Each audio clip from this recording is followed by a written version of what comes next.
Nagkarambola ang 10 sasakyan sa Pangasinan. Ang dahilan, isang driver na pinulikat daw habang nagmamaneho. Nasa frontline ng balitang yan, si Gary De Leon. Nagkagulo ang mga residente. Inararo ng SUV ang ilang sasakyan sa Malasike, Pangasinan. Damay sa karambola ang 3 tricycle, 3 motorsiklo, 2 SUV at isang kotse. Base sa investigasyon, nag-atras abante ang SUV. Minamaneho yan ng 76 years old na driver na si alias Rodrigo. Ang kanyang idinahilan, pulikat.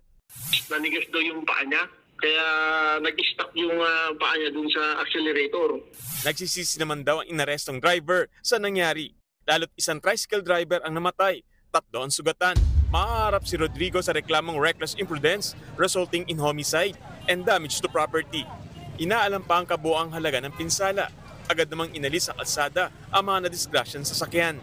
Nagbabalita mula sa frontline, Gary De Leon, News 5. Mga kapatid, Cheryl Cosimpo, huwag maging huli at maging una sa lahat sa balitaan.